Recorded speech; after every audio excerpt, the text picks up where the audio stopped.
ये कहानी है एक ईमानदार किसान रघुवीर की, जो समाज के अन्याय, लालच और धोखे के बावजूद अपनी सच्चाई और ईमानदारी पर अडिग रहता है। जीवन की कठिनाइयां उसे तोड़ने की कोशिश करती हैं, लेकिन अंततः वो अपनी ईमानदारी के कारण वो फल पाता है जिसे पाने के लिए लोग लाखों जतन करते हैं।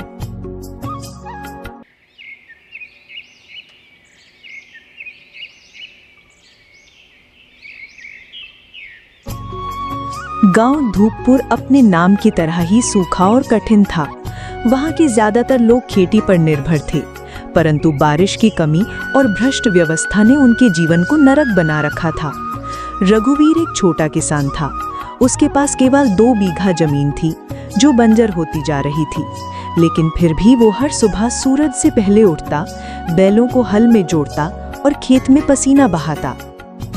सुन रही गौरी, खेत में कुछ खास नहीं होगा, पर इस बार ईमानदारी से मेहनत की है। भगवान चाहेगा तो कुछ ना कुछ भला जरूर होगा।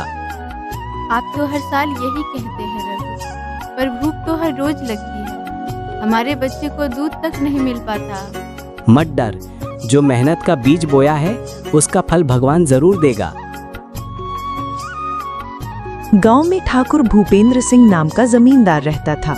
वो अमीर तो था, पर दयालु नहीं। गरीबों की मजबूरी का फायदा उठाना उसका धंधा था। उसके साथ मिला हुआ था गांव का साहूकार बनवारी लाल।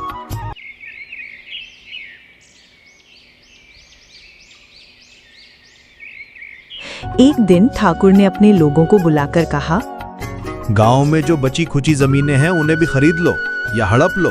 गरीबों की हालत ऐसी है कि कौड़ियों के दाम में मिल जाएंगे। ठीक कहा ठाकुर साहब। रघुवीर जैसे लोग तो खुद भूखे मरते हैं, पर जमीन नहीं छोड़ते। अब देखता हूं उसे कैसे झुकाता हूं।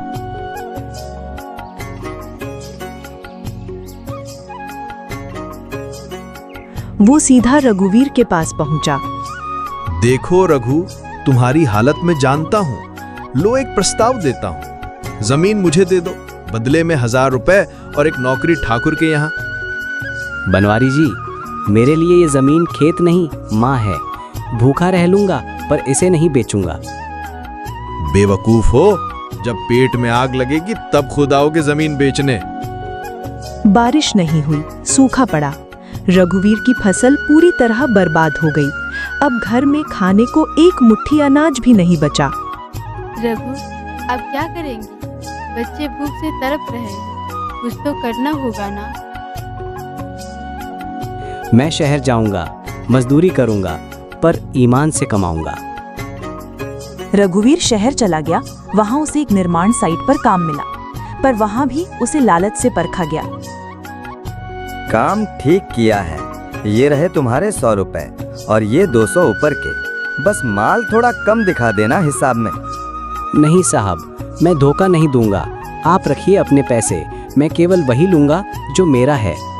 ठेकेदार को ये बात बहुत चुभी, लेकिन वहीं एक और सज्जन ये सब देख रहे थे। श्रीमान नरेश मेहरा, एक बड़े व्यापारी। श्री मेहरा ने रघुवीर को अपने बंगले पर बुलाया। तुम्हारे अंदर जो ईमानदारी है वो इस जमाने में दुर्लभ है। मैं तुम्हें अपने खेतों का देखभाल करता बनाना चाहता हूँ। तनख्वाह दुगनी होगी और जमीन भी सौंपी जाएगी। सर, मुझे लगता था भगवान मेरा साथ छोड़ चुका है, पर आज समझा कि उसने मेरी परीक्षा ली थी। मैं मेहनत करूंगा जी जान से।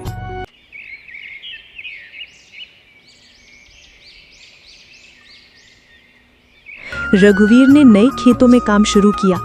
2 सालों में उसने वहां हरियाली लाकर दिखा दी। उत्पादन 2 गुना हो गया। रघुवीर, अब ये जमीन तुम्हारी है। ये रही रजिस्ट्री। ईमानदारी का फल अब तुम्हारे हाथ में है। 3 साल बाद रघुवीर अपने गांव लौटा। अब वो खाली हाथ नहीं था।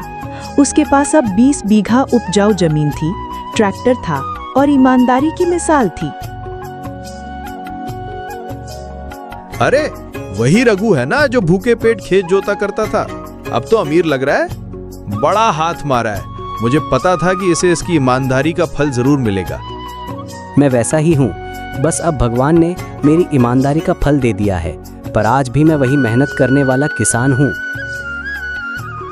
ठाकुर और बनवारी लाल शर्म से मुंह छुपाते फिरते थे। रघुवीर, गलती हो गई मुझसे। तू सच में बहुत बड़ा आदमी निकला। बड़प्पन पैसे से नहीं, सोच और नीयत से होता है ठाकुर साहब। रघुवीर ने गांव में एक स्कूल बनवाया, ईमानदारी विद्या मंदिर, ताकि अगली पीढ़ी सीख सके कि सच्चाई, मेहनत और ईमानदारी का फल हमेशा मीठा होता है।